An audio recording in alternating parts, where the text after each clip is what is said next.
오늘은 옛날 어느 깊은 산골에서 제가 직접 겪었던 참으로 기가 막히고도 묘한 인연에 대한 이야기를 들려드릴까 합니다. 제목을 보시고 벌써 궁금해하시는 분들이 많을 텐데요. 죽어가는 과부를 살려줬더니 도리어 평생을 책임지라고 호통을 치던 그 여인.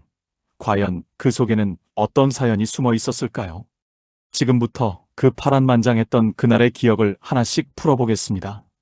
때는 바야흐로 찬바람이 뼛속까지 시리게 파고들던 어느 늦겨울이었습니다. 저는 과거 시험을 보러 한양으로 가던 길에 그만 길을 잃고 말았습니다. 첩첩산중이라 해는 이미 뉘엿뉘엿 넘어가고 있었고 사방은 온통 하얀 눈으로 뒤덮여 길의 흔적조차 찾을 수 없었지요. 설상가상으로 갑자기 몰아치는 눈보라 때문에 앞을 제대로 분간할 수도 없었습니다. 이러다가 정말 산짐승의 밥이 되거나 얼어 죽겠구나 싶은 공포가 밀려오던 그때였습니다. 저 멀리 숲속 너머로 아주 희미한 불빛 하나가 일렁이는 것이 보였습니다. 저는 눈 속에 발이 푹푹 빠지는 줄도 모르고 필사적으로 그 불빛을 향해 달려갔습니다. 가까이 다가가 보니 그곳에는 쓰러져가는 작은 초가집 한 채가 덩그러니 놓여 있었습니다. 저는 다급하게 살인문을 두드렸습니다. 계십니까? 지나가는 나그네인데 길을 잃어 하룻밤만 신세를 질 수 있겠습니까? 하지만 방 안에서는 아무런 대답이 없었습니다. 이상한 마음에 다시 한번 큰 소리로 불렀지만 여전히 고요함만이 가득했습니다. 문틈으로 새어나오는 불빛은 분명 누군가 안에 있다는 증거였죠. 저는 실례를 무릅쓰고 조심스럽게 방문을 열었습니다. 그런데 그곳에서 제가 본 광경은 정말이지 소스라치게 놀랄만한 것이었습니다.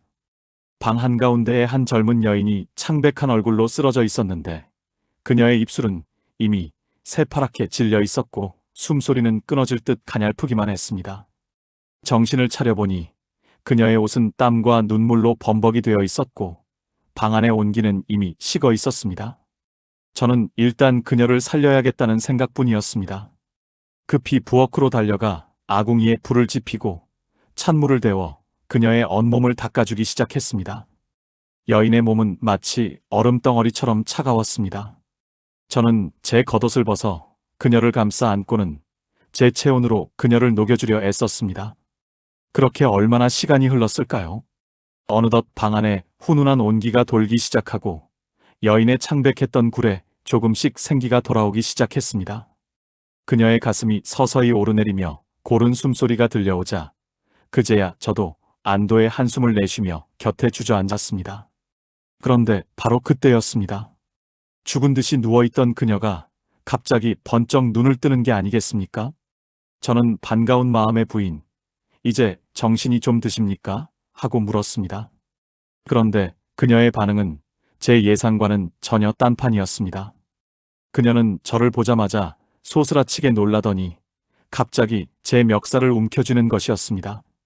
그러고는 쉰 목소리로 이렇게 소리를 쳤습니다. 당신이 누군데 내 몸에 손을 댄 것이오. 살려달라고 빌지도 않았는데 왜 멋대로 나를 살려낸 것이냔 말이오. 저는 당황해서 어안이 벙벙했습니다. 아니, 사람이 죽어가는 걸 보고 그냥 지나칠 수가 없어서 그랬습니다. 라고 변명을 했지만 그녀의 기세는 꺾이지 않았습니다. 여인은 눈에 도끼를 품고 저를 노려보며 말했습니다. 이제 내 몸은 당신의 손길이 닿았으니 정조를 잃은 것이나 다름없소. 죽으려던 나를 억지로 붙잡아 놓았으니 이제부터 내 남은 인생은 당신이 책임져야 할 것이오. 만약 나를 책임지지 않겠다면 차라리 여기서 나를 죽여주시오. 저는 기가 막혀서 말이 나오지 않았습니다. 선의를 베푼 결과가 고작 평생을 책임지라는 으름장이라니 도대체 이 여인에게는 어떤 기막힌 사연이 있길래 이토록 막무가내인 걸까요? 저는 진정하시라고 달래며 그녀를 안쳤습니다. 그리고 왜 그토록 모진 목숨을 끊으려 했는지, 왜 저에게 이런 무리한 요구를 하는지 조용히 물었습니다. 여인은 잠시 머뭇거리더니 참아왔던 눈물을 왈칵 쏟아내기 시작했습니다. 그녀의 이야기인즉슨 자신은 이 근처 고을에서 이름난 선비의 외동딸로 태어나 남부럽지 않게 자랐다고 합니다. 하지만 꽃다운 나이에 시집을 간 지 불과 1년 만에 남편이 급병으로 세상을 떠나고 말았다는 것이죠. 졸지에 과부가 된 그녀에게 닥친 시련은 그뿐만이 아니었습니다.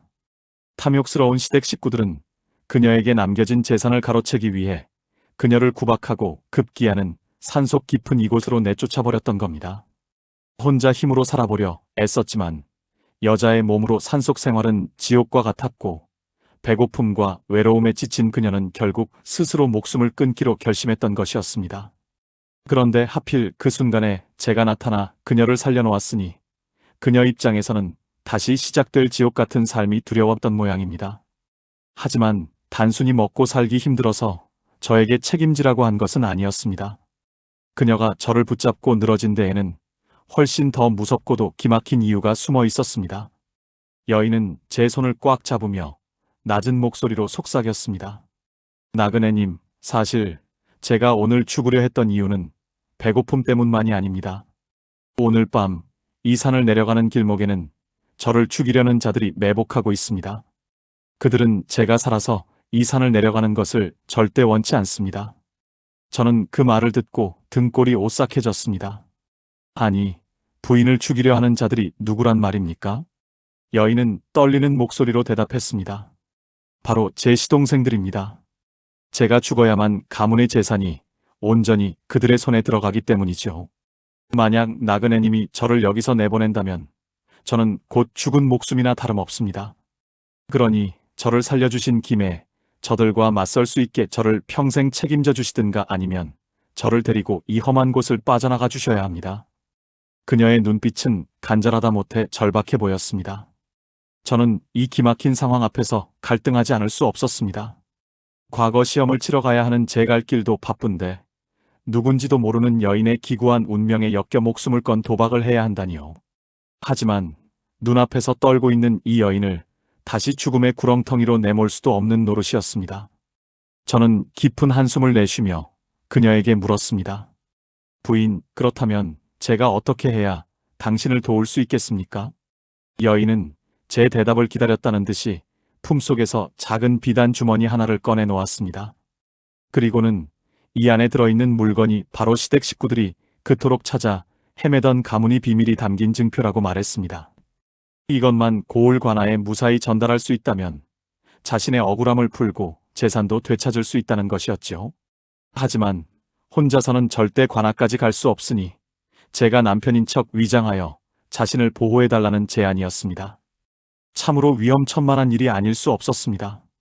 만약 들통이라도 난다면 저 역시 무사하지 못할 것이 분명했습니다. 하지만 여인의 처연한 눈물을 보니 도저히 거절할 마음이 생기지 않았습니다. 알겠습니다, 부인. 내 비록 보잘것없는 선비이나 사람의 목숨을 구하는 일이 공부보다 중하다 여기니 끝까지 당신을 돕겠습니다. 제 말이 떨어지기가 무섭게 여인은 제 발치에 엎드려 고맙다며 오열했습니다. 우리는 서둘러 길을 떠날 준비를 했습니다. 눈보라는 조금 잦아들었지만 산속의 어둠은 여전히 깊고 험악했습니다. 여인은 제 옷자락을 꽉 쥔 채 한 걸음 한 걸음 조심스럽게 내디뎠습니다. 저는 품속에 그녀가 준 비단 주머니를 소중히 간직하고 한 손에는 몽둥이를 쥔 채 주위를 경계하며 산을 내려가기 시작했습니다. 그런데 얼마나 내려왔을까요? 저 멀리 숲속에서 바스락거리는 소리와 함께 여러 사람의 발자국 소리가 들려오기 시작했습니다. 저는 여인의 손을 잡고 급히 커다란 바위 뒤로 몸을 숨겼습니다. 심장이 터질 듯이 뛰고 입안이 바짝바짝 말랐습니다. 어둠 속에서 횃불을 든 대여섯 명의 사내들이 나타났습니다. 그들은 험악한 인상을 하고는 주변을 샅샅이 뒤지고 있었습니다. 한 사내가 거친 목소리로 말했습니다. 분명 이 근처에 있을 거다. 과부년이 멀리 가봤자 얼마나 갔겠느냐. 반드시 찾아서 숨통을 끊어놓아야 한다. 여인은 공포에 질려 제 품으로 파고들었습니다. 그녀의 몸이 떨리는 것이 고스란히 제게 전해졌습니다. 저는 그녀의 귀에 대고 작게 속삭였습니다. 걱정하지 마십시오. 제가 반드시 지켜드리겠습니다. 하지만 사내들의 포위망은 점점 좁혀오고 있었습니다. 이대로 가다가는 곧 들키고 말 것이 뻔했습니다. 저는 결단을 내려야 했습니다. 정면 돌파를 할 것인가 아니면 다른 길을 찾을 것인가. 그때 제 머릿속에 기막힌 묘책 하나가 떠올랐습니다. 저는 여인에게 잠시만 여기서 기다리라고 말한 뒤 조심스럽게 바위 뒤를 빠져나왔습니다. 그리고는 일부러 눈 위에 발자국을 어지럽게 남기며 다른 방향으로 달려가기 시작했습니다. 사내들이 제 기척을 느끼고 소리쳤습니다. 저기 누구냐, 저놈을 잡아라. 예상대로 그들은 모두 저를 쫓아오기 시작했습니다. 저는 필사적으로 달렸습니다. 가시덩굴에 옷이 찢기고 나무 뿌리에 걸려 넘어지면서도 멈추지 않았습니다.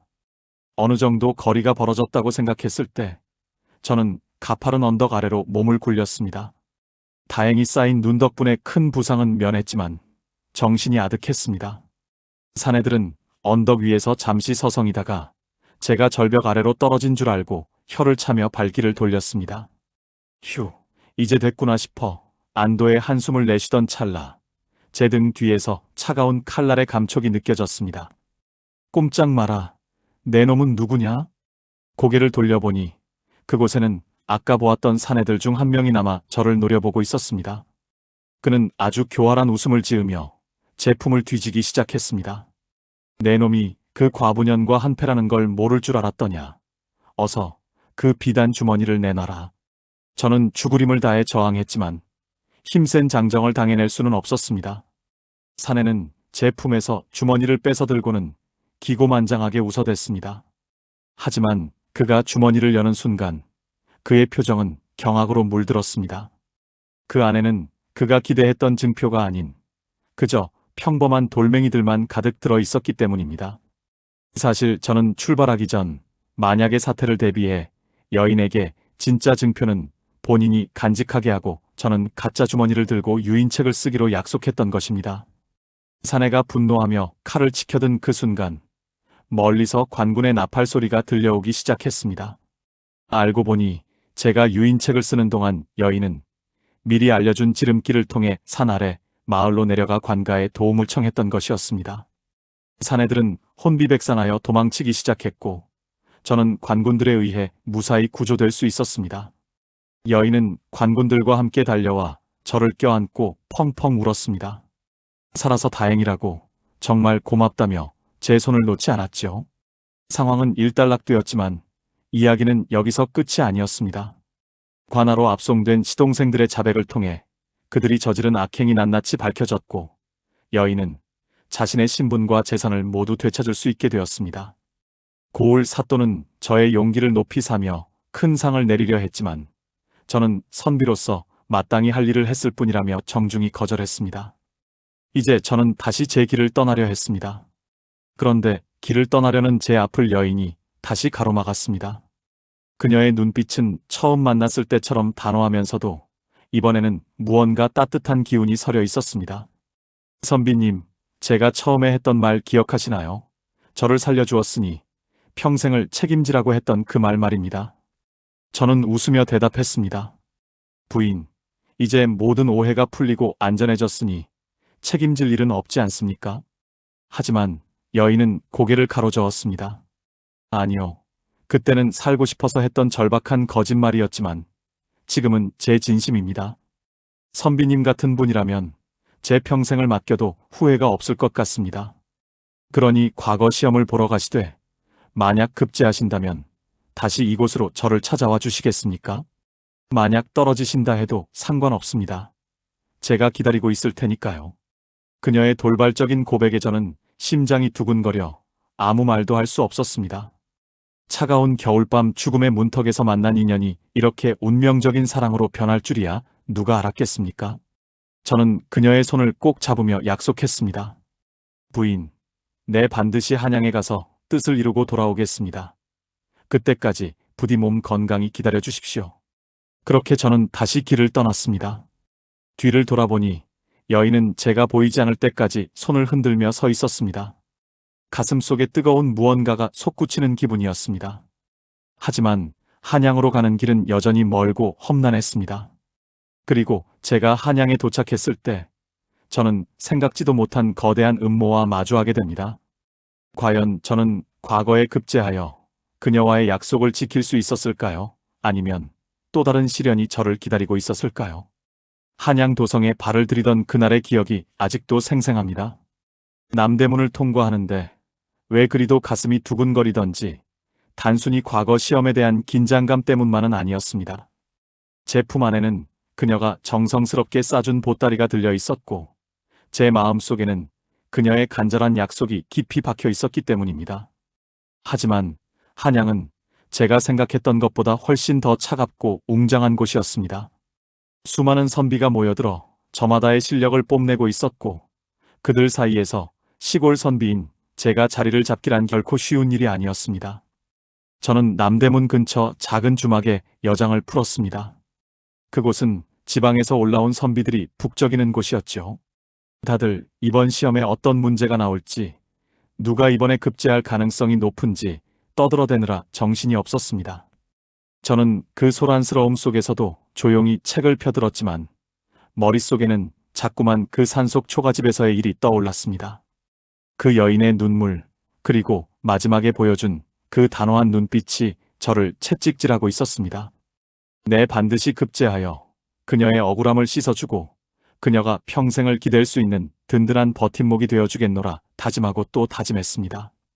그렇게 며칠을 공부에 전념하던 어느 날이었습니다.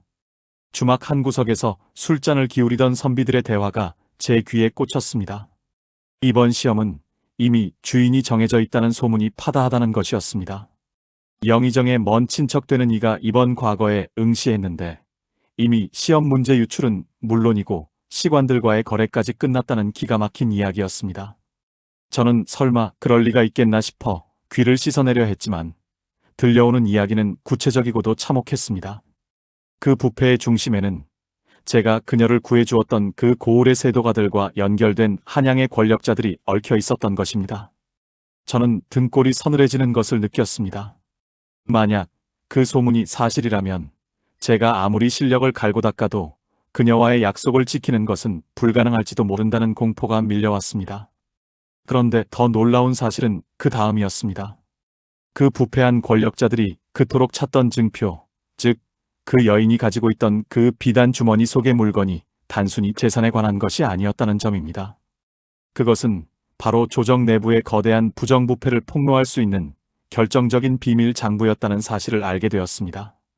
그녀의 죽은 남편은 그 장부를 지키려다 독살당한 것이었고, 그녀 역시 그 비밀을 알고 있었기에 시동생들을 사주해 그녀를 죽이려 했던 것이었습니다. 모든 의문이 풀리는 순간이었습니다. 왜 그녀가 산속에서 죽음을 기다리면서도 그 주머니를 놓지 못했는지, 왜 저에게 평생을 책임지라고 호통을 치며 매달렸는지 말입니다. 그녀는 단순히 목숨을 구걸한 것이 아니라 남편의 원한을 풀고 나라의 정의를 바로잡을 유일한 희망을 저에게 맡겼던 것이었습니다. 저는 주먹을 꽉 쥐었습니다. 이제 이 싸움은 단순히 저의 입신양명을 위한 것이 아니었습니다. 한 여인의 인생과 남편의 명예, 그리고 이 나라의 정의가 제 손에 달려있다는 책임감이 저를 짓눌렀습니다. 시험 당일, 저는 비장한 각오로 시험장에 들어섰습니다. 수천 명의 선비가 모인 그 넓은 마당에는 긴장감이 감돌았습니다. 그리고 마침내 시제가 발표되었습니다. 그런데 시제를 본 저는 경악하지 않을 수 없었습니다. 시제는 바로 백성들의 고통을 외면하고 사리사욕을 채우는 관리들을 경계하라는 내용이었습니다. 겉으로는 정의로운 척하면서 속으로는 이미 정해진 답안을 기다리는 그들의 위선에 저는 헛웃음이 나왔습니다. 저는 붓을 들었습니다. 그리고 제가 겪은 일들, 그 산속에서 본 여인의 눈물과 그들이 저지른 악행을 비유하여 거침없이 글을 써내려가기 시작했습니다. 제 글은 평범한 답안지가 아니었습니다. 그것은 하나의 경문이었고 피를 토하는 심정으로 써내려간 상소문과도 같았습니다. 시관들이 제 글을 읽으며 당황하는 기색이 역력했습니다. 어떤 이는 얼굴이 불그락 푸르락 변했고 어떤 이는 손을 떨며 제 글을 내려다보았습니다. 저는 이미 결과를 예감했습니다. 이런 글을 쓰고도 무사하기를 바라는 것은 욕심이었죠. 하지만 후회는 없었습니다. 적어도 그 여인 앞에 부끄럽지 않은 사람이 되고 싶었으니까요. 시험이 끝나고 며칠 뒤 방이 붙는 날이 왔습니다. 주막 사람들은 모두 성균관 앞으로 달려갔지만 저는 조용히 짐을 쌌습니다. 당연히 제 이름은 없을 것이라 생각했기 때문입니다. 그런데 그때 주막 주인이 숨이 턱에 닿도록 달려오더니 저를 붙잡았습니다. 선비님, 선비님, 축하드립니다. 장원입니다. 장원급제하셨습니다. 저는 제 귀를 의심했습니다. 제 글은 그들의 치부를 드러내는 날카로운 칼날이었는데 어떻게 장원을 할 수 있었단 말입니까? 알고 보니 정조를 바로 세우고자 하셨던 임금님께서 직접 시관들의 답안지를 검토하셨고 그 중에서 가장 파격적이고 진실한 제 글을 보시고는 크게 감동하셨던 것입니다. 임금님께서는 제 글에 담긴 진실을 파헤치기 위해 암행어사를 파견하셨고 이미 그 부패한 권력자들을 잡아들이기 시작했다는 소식이 들려왔습니다. 저는 그제야 다리에 힘이 풀려 주저앉았습니다. 그녀와의 약속을 지킬 수 있게 되었다는 안도감에 눈물이 쏟아졌습니다. 저는 임금님께 독대하는 영광을 얻게 되었습니다. 임금님께서는 저에게 물으셨습니다. 그대의 글에는 살아있는 고통이 느껴지는데 혹시 실제로 그런 일을 겪은 것이냐고요. 저는 숨김없이 모든 사실을 말씀드렸습니다. 산속에서 만난 여인의 이야기와 그 비단 주머니 속의 비밀 장부, 그리고 목숨을 걸고 한양까지 온 과정을 말입니다. 임금님께서는 제 이야기를 들으시고는 크게 노하시며 즉시 그 고을의 모든 비리를 척결하고 여인의 신분을 완벽히 복원하라는 어명을 내리셨습니다. 또한 임금님께서는 저에게 특별한 임무를 주셨습니다. 암행어사가 되어 그 고을로 내려가 직접 그 여인을 구하고 부패한 무리를 단죄하라는 것이었습니다. 저는 마패를 가슴에 품고 다시 그 고을로 향했습니다. 갈 때는 과거를 보러 가던 가난한 선비였으나 돌아올 때는 임금님의 뜻을 받든 어사가 되어 돌아가는 길이었습니다. 하지만 기쁨보다는 걱정이 앞섰습니다. 그동안 그녀에게 무슨 일이 생기지는 않았을지, 시동생들이 감옥에 갇히기 전 마지막 발악으로 그녀를 해치지는 않았을지 걱정돼 잠시도 쉴 수가 없었습니다. 고을 근처에 도착했을 때 저는 신분을 숨기고 거짓 차림으로 마을에 잠입했습니다. 그런데 마을 분위기가 심상치 않았습니다. 시동생들은 이미 관아의 눈을 피해 사가에 은신하며 최후의 음모를 꾸미고 있었고 여인은 다시 그 산속 초가집으로 끌려갔다는 소문이 돌았습니다. 저는 심장이 내려앉는 것 같았습니다. 제가 장원급제했다는 소식이 전해지자 그들이 복수심에 눈이 멀어 그녀를 인질로 삼은 것이 분명했습니다. 저는 밤이 깊어지기를 기다려 다시 그 산길을 올랐습니다. 예전보다 더 험하고 어두운 길이었지만 이번에는 제 손에 마패가 있었고 제 등 뒤에는 공이가 있었습니다. 초가집 근처에 다다르자 횃불을 든 사내들이 집 주위를 겹겹이 에워싸고 있는 것이 보였습니다. 그들의 손에는 시퍼런 칼날이 들려 있었고 방 안에서는 여인의 비명소리가 들려왔습니다. 더는 지체할 시간이 없었습니다. 저는 숨겨왔던 마패를 꺼내들고 크게 소리쳤습니다. 암행어사 출두야. 어둠 속에서 제 목소리가 메아리 쳤습니다. 사내들은 당황하여 우왕좌왕하기 시작했습니다. 그 순간 제가 미리 매복시켜 두었던 관군들이 일제히 튀어나와 그들을 제압했습니다. 저는 단숨에 방문을 박차고 들어갔습니다. 그곳에는 그녀가 밧줄에 묶인 채 바닥에 쓰러져 있었습니다.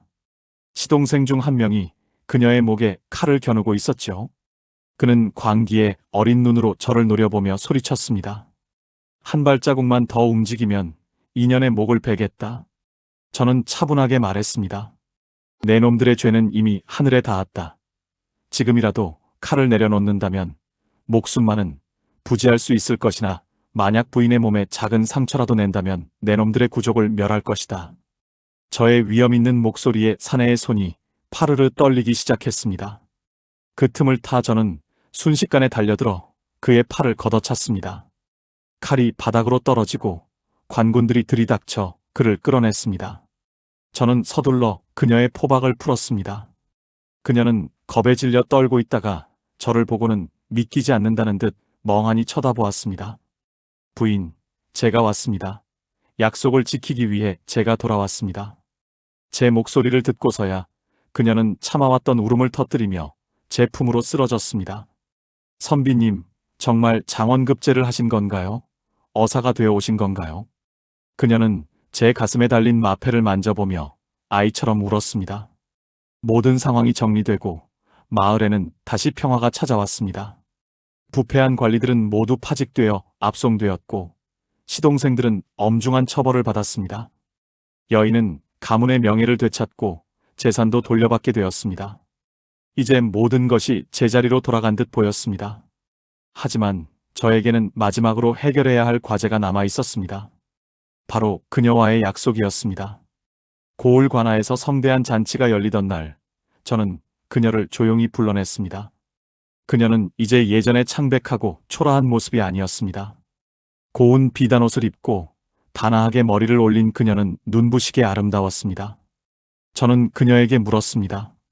부인, 이제 모든 한을 풀고 안전해졌으니 저와의 약속은 잊으셔도 좋습니다. 부인께서는 이제 남은 생을 편안하게 누리실 자격이 충분하십니다. 그러자 그녀는 서운한 기색을 내비치며 제 손을 꽉 잡았습니다. 어사님, 아직도 제 진심을 모르시겠습니까? 제가 원한 것은 재산도 명예도 아니었습니다. 오직 저를 사람으로 봐주고 제 목숨을 귀하게 여겨준 유일한 한 사람, 바로 당신이었습니다. 그녀의 눈에는 진실한 사랑이 가득했습니다. 저는 더 이상 망설일 이유가 없었습니다. 저는 그녀를 품에 안고 평생을 함께할 것을 맹세했습니다. 우리의 이야기는 고을 사람들 사이에서 전설처럼 퍼져나갔습니다. 죽어가는 과부를 살려준 선비와 그 은혜를 평생의 사랑으로 갚은 여인의 이야기는 많은 이들에게 감동을 주었지요.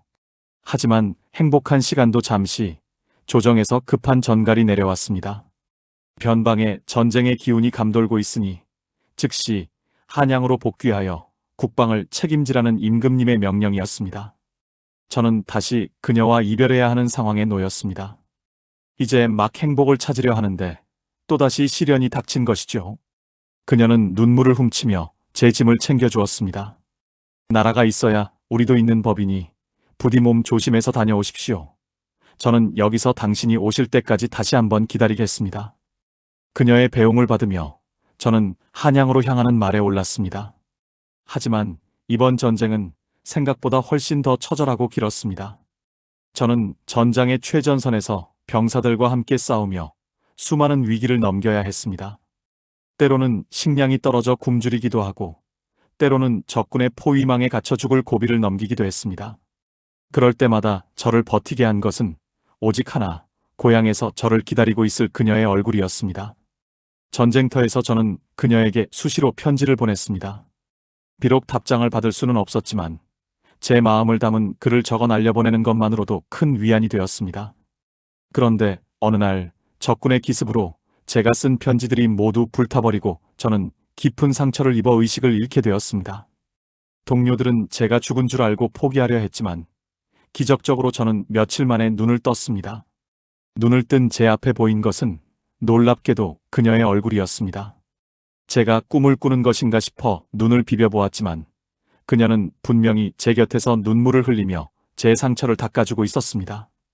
아니 부인, 이 험한 전장까지 어떻게 오신 겁니까? 그녀는 밤낮을 가리지 않고 달려와 군영을 찾아다녔다고 했습니다. 당신이 위험하다는 소문을 듣고 가만히 앉아 있을 수 없었다며 이제는 죽어도 같이 죽고 살아도 같이 살겠다고 제 손을 놓지 않았습니다. 사랑의 힘은 정말 위대했습니다. 그녀의 지극한 간호 덕분에 저는 빠르게 회복했고 우리는 힘을 합쳐 전장의 병사들을 돌보며 전쟁을 승리로 이끄는데 큰 공을 세웠습니다. 전쟁이 끝난 뒤 임금님께서는 우리 부부의 헌신에 크게 감동하시어 저에게 높은 벼슬을 내리시고 그녀에게는 정경부인의 봉호를 내리셨습니다.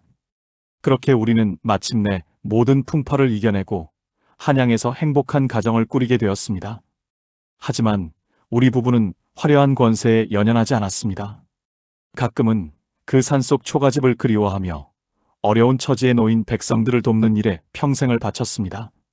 세월이 흘러 머리가 하얗게 센 노부부가 되어서도 우리는 여전히 손을 꼭 잡고 그날의 기적 같은 인연을 이야기하곤 합니다. 죽어가는 과부를 살려줬더니 평생을 책임지라고 소리쳤던 그 기막힌 사건, 그것은 어쩌면 하늘이 우리 두 사람을 맺어주기 위해 마련한 아주 특별한 장치가 아니었을까요? 사람의 인연이란 참으로 묘한 것이어서 가장 어두운 절망의 순간에 가장 밝은 희망이 찾아오기도 하는 법입니다. 여러분도 혹시 지금 힘든 시간을 보내고 계신가요? 그렇다면 곁에 있는 인연을 소중히 여겨보십시오. 혹시 압니까? 그 인연이 여러분의 인생을 송두리째 바꿔줄 기적의 시작일지 말입니다. 그런데 말입니다.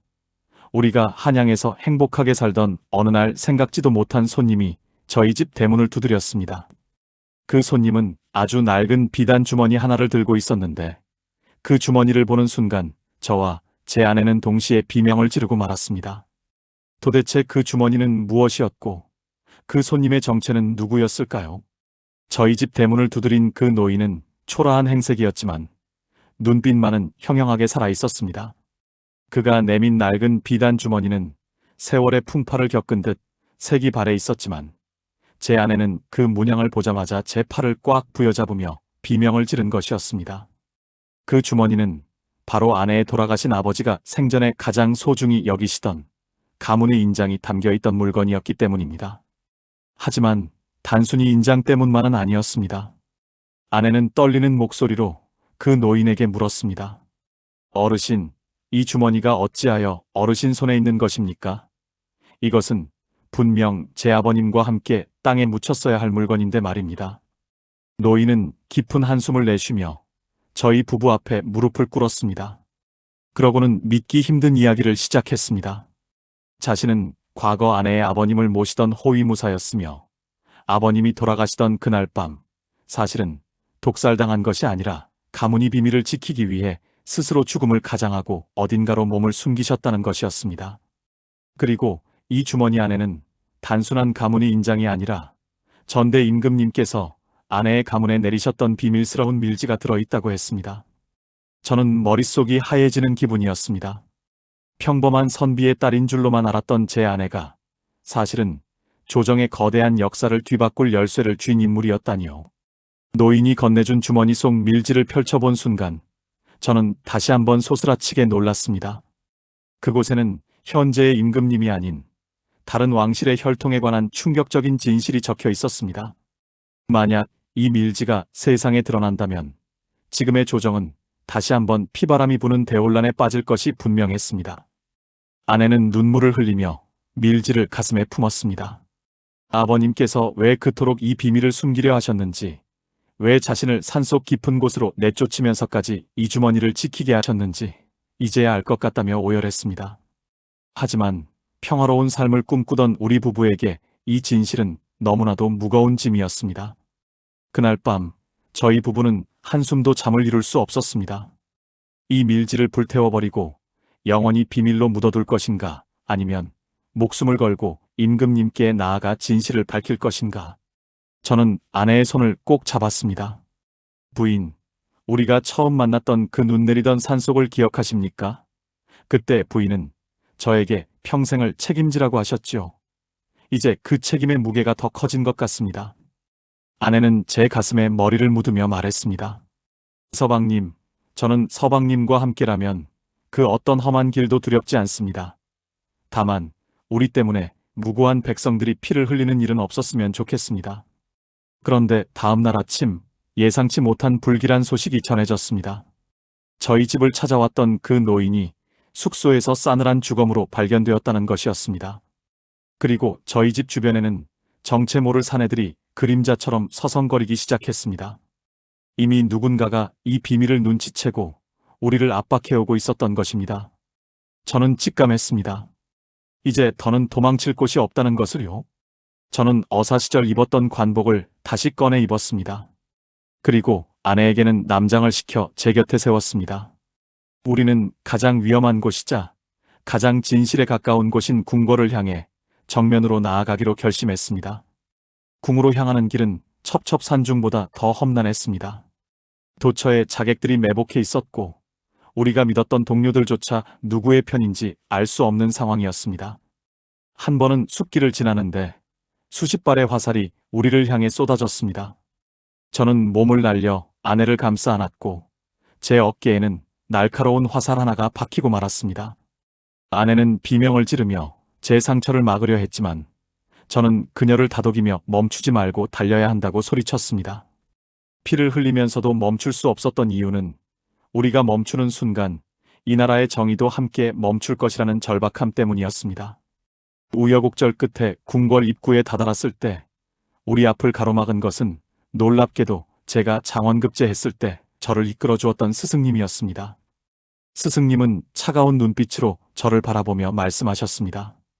제자야, 그 밀지를 내놓거라. 그것은 내가 감당할 수 있는 물건이 아니다.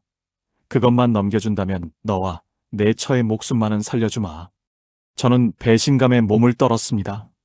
스승님조차 그 권력의 탐욕에 눈이 멀어 계셨던 것입니까? 저는 품 안의 밀지를 더 꽉 쥐고 대답했습니다. 스승님, 저는 사람의 목숨보다 귀한 것은 없다고 배웠습니다.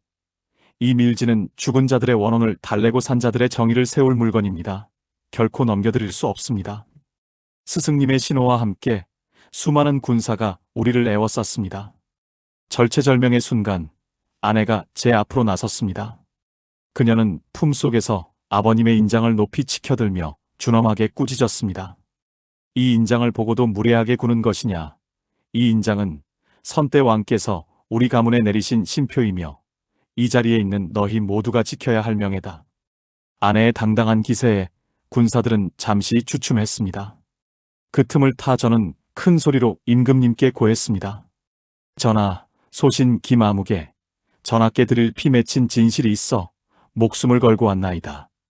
부디 이 어리석은 신하의 목소리를 들어주시옵소서. 그때였습니다. 굳게 닫혀있던 궁궐의 문이 서서히 열리며 임금님께서 직접 모습을 드러내셨습니다. 임금님께서는 소란스러운 현장을 보시더니 깊은 탄식을 내뱉으셨습니다. 과인이 그토록 찾던 진실이 정녕 이 주머니 안에 들어있단 말이냐? 임금님께서는 제 어깨의 상처를 보시고는 급히 어이를 부르라 명하셨습니다. 그리고 스승님을 비롯한 변절한 신하들을 즉시 압송하라 명하셨죠. 상황은 순식간에 역전되었습니다. 우리는 임금님의 인도를 받아 편전으로 들어갔습니다. 밀지를 읽어내려 가시던 임금님의 손이 파르르 떨렸습니다. 그곳에는 지금의 임금님이 정통성을 잃은 찬탈자가 아니라 오히려 누군가에 의해 왕위를 빼앗길 뻔했던 위기의 순간에 아내의 아버님이 목숨을 걸고 지켜냈던 기록이 담겨 있었습니다. 즉, 이 밀지는 임금님을 위협하는 무기가 아니라 임금님의 정당성을 입증해줄 마지막 보루였던 것입니다. 반역을 꾀하던 무리는 이 밀지가 자신들의 죄를 밝힐 증거라 생각하여 그토록 없애려 했던 것이었죠. 아내는 아버님의 진심을 확인하고는 다시 한번 눈물을 흘렸습니다. 아버님은 끝까지 충신으로 남으셨고 그 딸인 아내에게 그 명예를 지키게 하셨던 것입니다. 모든 오해가 풀리고 공신들의 죄가 낱낱이 밝혀졌습니다. 임금님께서는 저에게 영의정의 자리를 제안하셨고 아내에게는 가문의 복권을 선포하셨습니다. 하지만 저희 부부는 서로의 눈을 바라보며 조용히 고개를 저었습니다. 전하, 저희는 그저 평범한 부부로 살아가고 싶습니다. 산속에서 만난 그 인연 하나로도 저희는 충분히 행복합니다. 권세보다는 서로를 아끼며 백성들의 곁에서 작게나마 보탬이 되는 삶을 살고 싶습니다. 임금님께서는 아쉬워하시면서도 우리의 뜻을 존중해 주셨습니다. 우리는 다시 그 눈 내리던 산골로 돌아왔습니다. 예전에 그 낡은 초가집 대신 이제는 아담하고 따뜻한 기와집을 짓고 살게 되었습니다. 아내는 여전히 저에게 가끔 호통을 칩니다. 서방님, 제가 그때 책임지라고 안 했으면 어쩔 뻔했습니까? 이 귀한 아내를 몰라보고 그냥 지나치려 하셨으니 평생 저에게 빚진 마음으로 사셔야 합니다. 저는 그럴 때마다 허허 웃으며 대답합니다. 암요, 부인, 내 평생을 바쳐 그 은혜를 갚고도 모자랄 것입니다. 세월은 강물처럼 흘러 이제 우리 집 마당에는 아이들의 웃음소리가 가득합니다. 가끔 한양에서 임금님이 보내주신 귀한 선물이 도착하곤 하지만 저희에게 가장 귀한 선물은 비바람 피할 수 있는 지붕과 서로의 온기를 느낄 수 있는 이 집입니다. 오늘 밤에도 밖에는 하얀 눈이 소담스럽게 내리고 있네요. 저 눈을 보니 우리가 처음 만났던 그날이 다시금 떠오릅니다. 사람의 인연이라는 것이 참 기가 막히고도 아름답죠. 죽어가는 사람을 살렸더니 오히려 그 사람이 제 인생 전체를 구원해 주었으니까요. 눈보라가 몰아치는 그 밤, 살인문을 열고 들어온 그 선비의 얼굴을 저는 평생 잊지 못할 겁니다. 그는 온몸이 젖은 채로 제 앞에 엎드려 숨을 헐떡이며 말했습니다. 어사님, 아니 대감 어른, 드디어 찾았습니다. 아씨의 아버님께서, 돌아가신 줄로만 알았던 아씨의 아버님께서 지금 북쪽 변방의 차가운 옥사에 갇혀 계십니다. 저는 그 말을 듣는 순간 머리를 커다란 망치로 얻어맞은 것 같았습니다. 제 곁에서 이 말을 들은 아내는 그만 들고 있던 찻잔을 떨어뜨리고 말았습니다. 깨진 찻잔 조각처럼 아내의 마음도 산산조각이 나는 듯 했습니다. 선비가 전한 이야기는 믿기 힘들 정도로 처절했습니다. 10여 년 전 가문의 몰락과 함께 자결한 줄로만 알았던 아버님은 사실 반대파의 음모에 의해 북쪽 오지로 끌려가 이름도 없는 노예로 사셨다는 것이었습니다. 그곳에서 죽음보다 더한 고통을 견디며 살아남으신 이유는 오직 하나, 두고 온 딸의 생사를 확인하기 위해서였다고 합니다. 저는 아내의 떨리는 손을 잡았습니다. 아내의 눈에는 이미 눈물이 가득 고여 있었지요. 서방님, 아버님이 살아계시답니다. 그 추운 곳에서 혼자 얼마나 고생을 하셨을까요? 우리는 지체할 시간이 없었습니다. 저는 즉시 임금님께 이 사실을 알리는 서찰을 보내고 아내와 함께 북쪽 변방으로 향하는 길을 서둘렀습니다. 예순을 바라보는 나이에 다시 험한 길을 떠나는 것이 쉽지는 않았지만 아버님을 구해야 한다는 일념 하나로 우리는 말에 올랐습니다. 길을 가는 내내 아내는 아버님께 드릴 새옷과 음식을 챙기며 잠시도 쉬지 않았습니다. 서방님, 아버님을 뵙게 되면 제가 가장 먼저 무슨 말을 해야 할까요? 저를 알아보지 못하시면 어쩌지요? 걱정하는 아내를 보며 저는 그저 묵묵히 그녀의 등을 토닥여줄 뿐이었습니다. 하지만 북쪽으로 가는 길은 생각보다 훨씬 험난했습니다. 조정의 눈을 피해 도망친 잔당들이 여전히 그곳에 숨어 있었고 그들은 아버님의 존재가 세상에 알려지는 것을 죽기보다 싫어했습니다. 우리가 국경 근처의 한 주막에 머물 때였습니다. 한밤중에 갑자기 화전민으로 위장한 사내들이 주막을 포위하고 불을 질렀습니다. 시뻘건 불길이 하늘을 찌르고 매캐한 연기가 방 안으로 밀려 들어왔습니다. 저는 아내를 감싸 안고 창문을 깨고 밖으로 뛰어내렸습니다. 어둠 속에서 칼날이 번뜩였습니다. 저는 예전의 무예 실력을 되살려 필사적으로 그들과 맞섰습니다. 하지만 적들의 수는 너무 많았고 저는 다리에 깊은 상처를 입고 말았습니다. 아내가 비명을 지르며 제 앞을 가로막았습니다. 이분은 건드리지 마라. 너희들이 원하는 것은 나 아니냐. 차라리 나를 데려가고 이분을 살려줘라. 아내의 절규에 사내들이 비웃으며 다가오는 순간 저 멀리서 수십 발의 화살이 날아와 그들을 쓰러뜨렸습니다. 바로 임금님께서 보내신 별동대였습니다.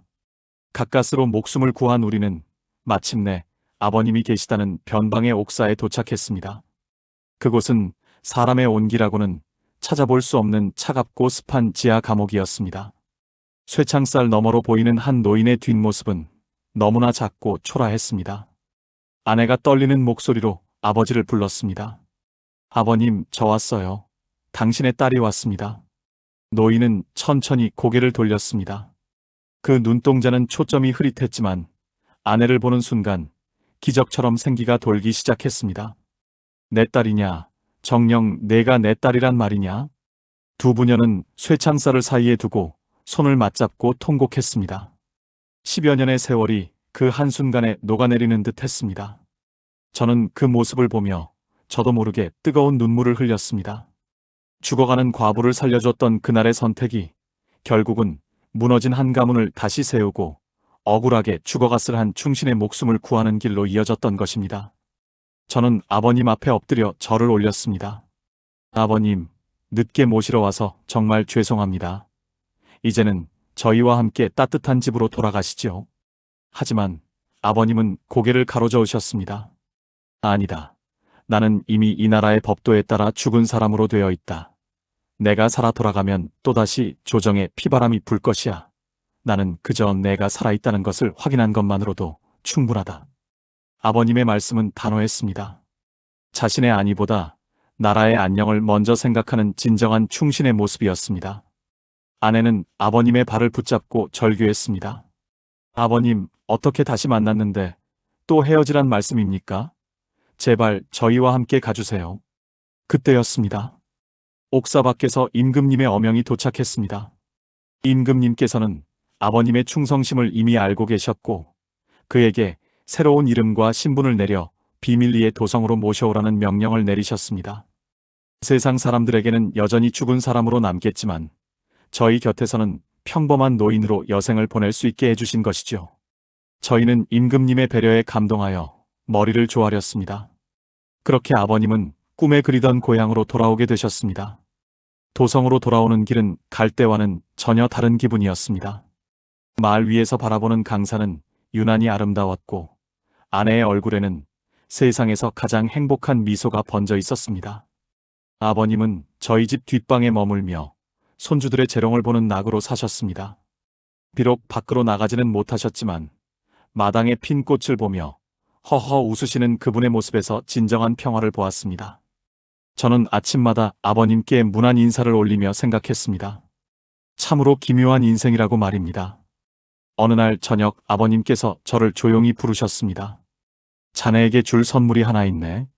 아버님은 품속에서 낡은 책 한 권을 꺼내 놓으셨습니다. 그것은 아버님이 10여 년간 노예 생활을 하면서도 몰래 기록해온 북방의 지리와 군사 정보가 담긴 책이었습니다. 이 나라의 안보를 위해 언젠가는 쓰일 물건이니 자네가 잘 간직했다가 때가 되면 임금님께 전해드리게. 저는 그 책의 무게가 결코 가볍지 않음을 느꼈습니다. 그것은 한 인간의 고통과 인내, 그리고 나라를 향한 끝없는 사랑이 담긴 결정체였습니다.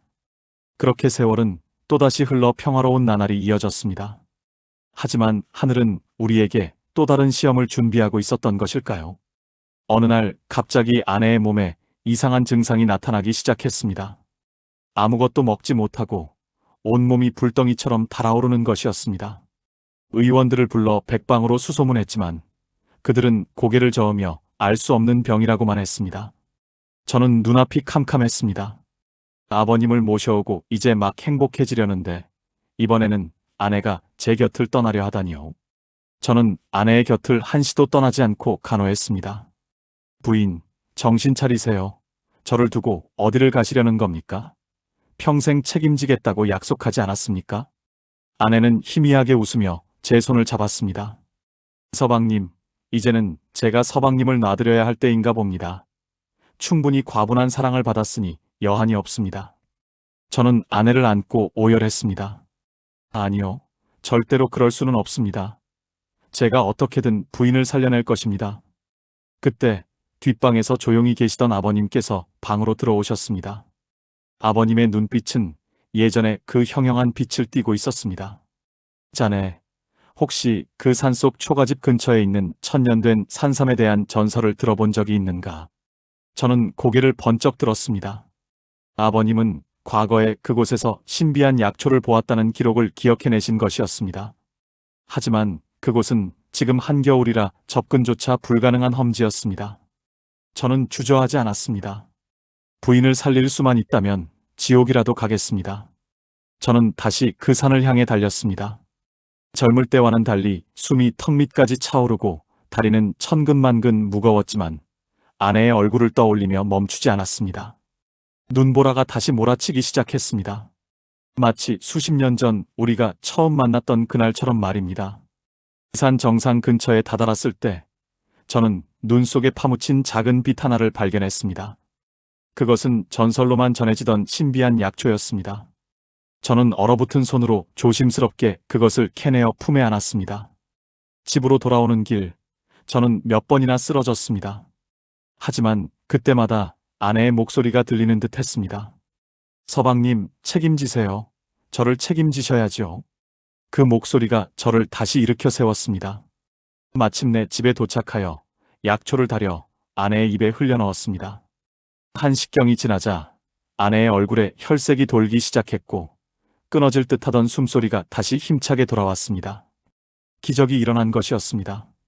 아내가 눈을 떴을 때 제일 먼저 본 것은 눈물범벅이 된 제 얼굴이었습니다. 서방님, 또 저를 살려주셨네요. 저는 아내를 꽉 껴안았습니다. 당연한 것 아니겠습니까? 제가 평생 책임지기로 한 사람인데 말입니다. 아버님도 그 모습을 보시며 조용히 미소 지으셨습니다. 우리 가문에 닥친 모든 시련은 이렇게 사랑과 믿음으로 이겨낼 수 있었습니다. 그런데 아내가 기운을 차리고 일어난 어느 날 아침, 마당에 웬 낯선 아이 하나가 서 있었습니다. 아이는 우리를 보자마자 대뜸 이렇게 말했습니다. 우리 아버지가 이 집에 계시다고 해서 왔어요. 우리는 당황하여 서로의 얼굴을 쳐다보았습니다. 이 아이는 누구이며 아이가 찾는 아버지는 대체 누구란 말입니까? 아이의 품 안에는 또 다른 낡은 비단 주머니가 들어 있었는데 그 주머니의 문양을 본 순간 아버님의 얼굴이 하얗게 질리고 말았습니다. 도대체 이 아이의 정체는 무엇이며 아버님은 어떤 숨겨진 비밀을 또 가지고 계셨던 것일까요? 이야기는 이제 제가 전혀 예상치 못한 방향으로 흐르기 시작했습니다. 아이의 입에서 나온 그 한마디는 정적만이 감돌던 마당을 순식간에 뒤흔들어 놓았습니다. 아버지가 이 집에 계시다는 말에 저희 부부는 서로의 얼굴을 멍하니 바라보았고 아버님은 그 자리에 주저앉아 떨리는 손으로 아이가 든 비단 주머니를 받아 드셨습니다. 그 주머니 속에는 낡은 은반지 하나가 들어 있었습니다. 아버님은 그 반지를 보자마자 아이를 덥석 안으며 오열하기 시작하셨습니다. 아, 네가 정녕 그 사람의 아들이란 말이냐. 살아있었구나. 살아있었어. 아내와 저는 당황스러움을 감출 수 없었습니다. 아버님께 숨겨둔 자식이 있었던 것일까요? 하지만 아버님의 눈물 속에 담긴 진실은 우리가 짐작하던 것보다 훨씬 더 시리고 아픈 것이었습니다. 아버님은 아이를 방 안으로 데려가 따뜻한 밥을 먹이신 뒤 무거운 입을 떼셨습니다. 이 아이는 내 친자식이 아니다. 하지만 내 목숨보다 소중한 내 전우의 외아들이란다. 아버님은 북쪽 변방의 옥사에서 노예 생활을 하실 때 함께 고난을 겪었던 동료가 있었다고 하셨습니다. 그 동료는 아버님을 대신해 채찍을 맞고 아버님이 기록하던 그 비밀 지도를 지키기 위해 적들의 고문을 견디다 결국 세상을 떠났던 것입니다. 동료는 숨을 거두기 직전 아버님께 비단 주머니와 반지를 건네며 부탁했다고 합니다. 만약 살아남아 도성으로 돌아가게 된다면 북쪽에 남겨진 내 아내와 아들을 꼭 좀 찾아달라고 말입니다. 아버님은 그 약속을 가슴에 새기고 사셨지만 본인의 신분이 죽은 사람으로 되어 있었기에 차마 그들을 찾아 나설 엄두를 내지 못하셨던 것이죠. 그런데 그 아이가 아버지를 찾아 이 먼 곳까지 홀로 걸어온 것이었습니다. 아이의 어머니는 병으로 세상을 떠나며 이 반지를 보여주면 너를 지켜줄 분이 계실 거라는 유언을 남겼다고 합니다. 아내는 아이의 사연을 듣고는 아이를 끌어안고 함께 울었습니다. 아버님, 걱정하지 마세요. 이 아이는 이제 제 막내 동생입니다. 제가 정성을 다해 키우겠습니다. 아내의 따뜻한 마음씨에 아버님은 고개를 끄덕이셨고 저희 집에는 새로운 식구가 생기게 되었습니다. 하지만 평화는 그리 쉽게 찾아오지 않았습니다. 아이가 저희 집으로 들어온 뒤부터 집 주변에는 다시 한번 낯선 그림자들이 어슬렁거리기 시작했습니다. 알고 보니 그 아이를 쫓아온 것은 단순한 도적들이 아니었습니다. 북방의 비밀 지도를 탐내던 변방의 여진족 첩자들이 아이가 지도의 행방을 알고 있을지도 모른다는 생각에 국경을 넘어 한양까지 추격해온 것이었습니다. 아이가 가지고 온 비단 주머니의 안감에는 사실 아버님이 기록했던 지도의 핵심 암호가 교묘하게 수놓아져 있었던 것입니다. 저는 다시 한번 위기감을 느꼈습니다. 이번에는 나라의 운명이 걸린 문제였습니다. 저는 어사 시절의 인맥을 동원해 은밀히 군사들을 불러 모으고 우리 집을 지키기 위한 대비를 시작했습니다. 어느 날 밤 달빛조차 구름에 가려진 칠흑 같은 어둠 속에서 적들의 기습이 시작되었습니다. 그들은 담장을 넘어 소리 없이 안채로 침투해 왔습니다. 저는 아내와 아이 그리고 아버님을 지하 창고로 대피시키고 직접 칼을 들고 마당으로 나갔습니다. 예순의 나이가 무색할 만큼 제 몸은 민첩하게 움직였습니다. 아내를 지키고 아버님의 약속을 지켜야 한다는 일념이 저를 다시 전사로 만들었던 것입니다. 치열한 싸움이 벌어지던 중 적의 우두머리가 아이를 인질로 잡기 위해 지하 창고로 향하는 것을 발견했습니다. 저는 비명을 지르며 그를 막아섰습니다. 내 이놈들, 감히 누구의 집이라고 발을 들이느냐? 하지만 적의 칼날은 제 가슴을 향해 날카롭게 파고들었습니다. 그 절체절명의 순간 창고 문이 벌컥 열리더니 아버님이 나타나셨습니다. 아버님의 손에는 낡은 몽둥이 하나가 들려 있었지만 그 기세는 호랑이와 같았습니다. 내 전우를 죽이고 내 딸의 인생을 망치려 했던 자들이 아직도 정신을 못 차렸구나. 아버님은 노구의 몸으로 적들과 맞서 싸우셨습니다. 그 모습은 마치 전설 속의 장군이 환생한 듯 했습니다. 저와 아버님, 그리고 뒤늦게 달려온 관군들의 협공으로 적들은 모두 제압되었습니다. 싸움이 끝난 뒤 아버님은 가쁜 숨을 몰아쉬며 저를 바라보셨습니다. 사위, 고맙네. 자네 덕분에 내가 전우와의 마지막 약속을 지킬 수 있었네. 우리는 마침내 지도에 암호가 담긴 비단 주머니를 임금님께 무사히 전달했습니다.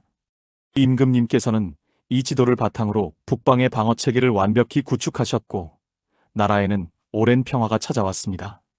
아이는 저희 집에서 씩씩하게 자라 훗날 훌륭한 무관이 되었습니다.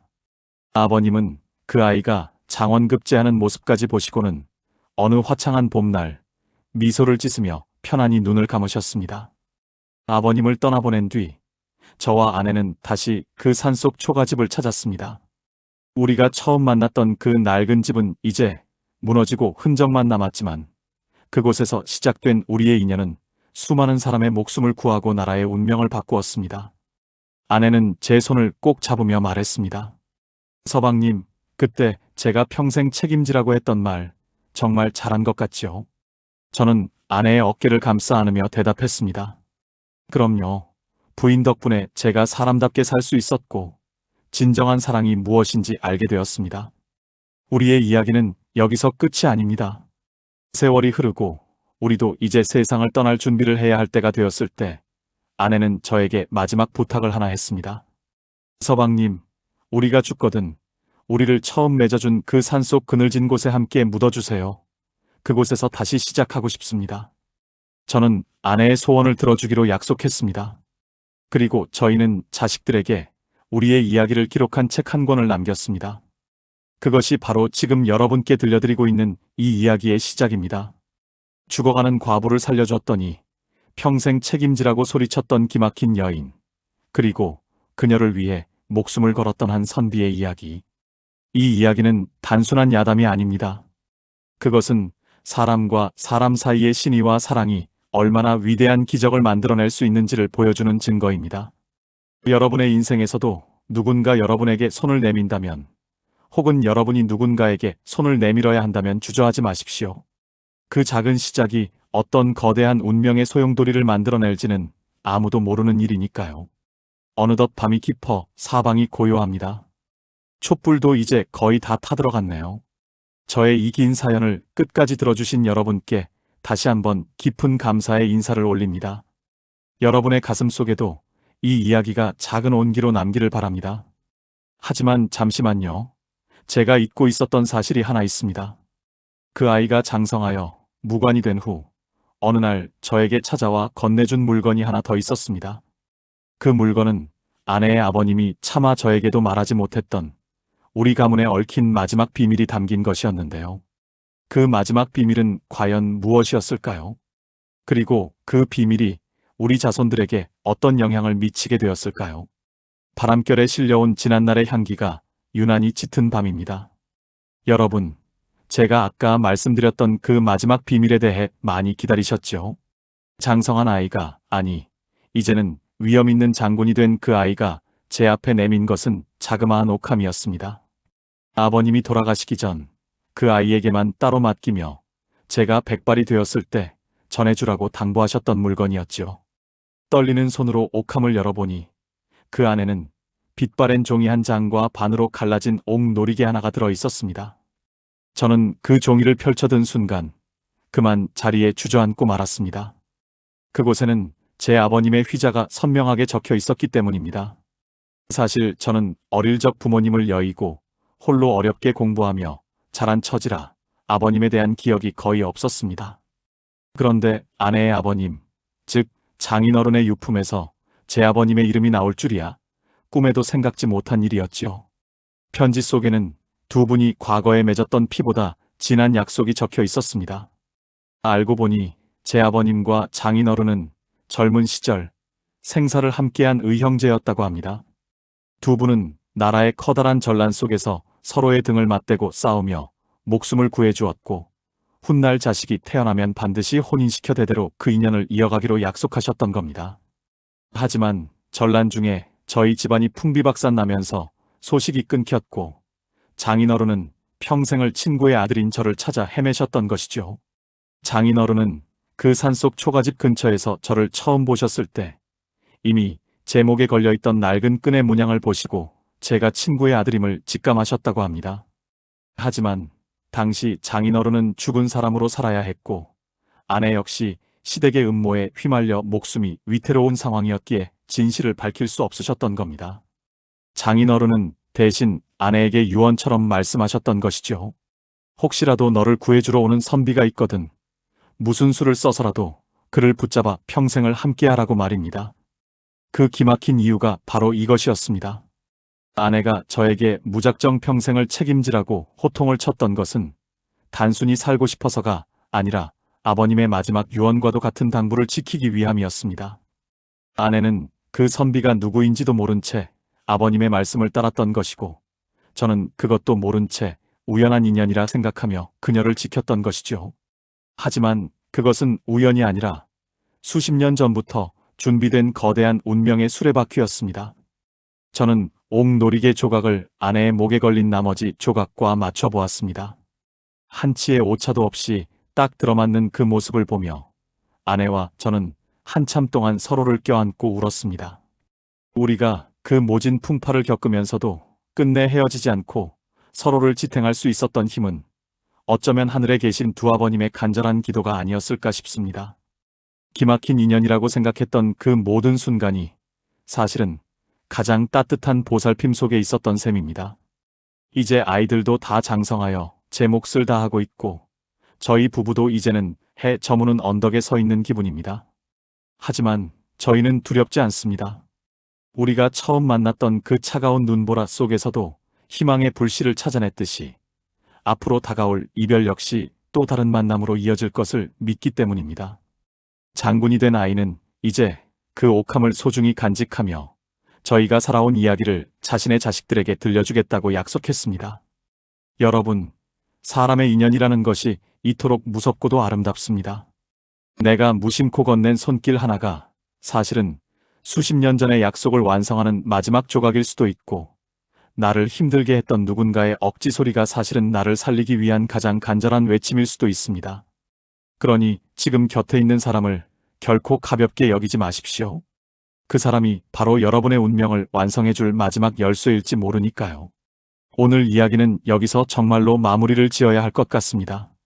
한 선비와 한 여인의 기막힌 만남으로 시작된 이 긴 여정이 여러분의 가슴 속에는 어떤 무늬로 남았을지 궁금합니다. 가끔 삶이 고달프고 인연이 원망스러울 때 눈 덮인 산골 초가집에서 시작된 저희의 이야기를 떠올려 주십시오. 가장 어두운 밤이 지나면 반드시 새벽이 오고 가장 차가운 눈 속에서도 꽃은 피어나는 법입니다. 밤이 깊어 이제 마을에 개 짖는 소리도 잦아들었네요. 저도 이제 아내와 함께 조용히 내일을 준비하러 가보겠습니다. 아내는 벌써 따뜻한 차 한 잔을 내어놓고 저를 기다리고 있네요. 저 여인의 호통 소리가 아니었다면 제 인생이 얼마나 쓸쓸했을까 생각하니 다시 한번 웃음이 납니다. 여러분도 오늘 밤 사랑하는 사람의 손을 한 번 더 꼭 잡아보시길 바랍니다. 긴 시간 동안 저와 함께 울고 웃어주신 구독자 여러분, 진심으로 고맙습니다. 다음번에는 또 다른 기막히고도 가슴 절절한 이야기를 들고 여러분을 찾아뵙겠습니다. 그때까지 모두 평안하시고 인연의 향기가 가득한 날들 보내시길 바랍니다. 그런데 내일 아침에는 저희 집 때문에 또 어떤 소식이 도착할까요? 장군이 된 아이가 가져온 소식에 따르면 저 멀리 남쪽 바다 건너에서 누군가 저희를 만나기 위해 배를 타고 오고 있다는데 말입니다. 그 이방인이 전해줄 새로운 소식은 또 어떤 파란을 불러올지 벌써부터 가슴이 설레네요.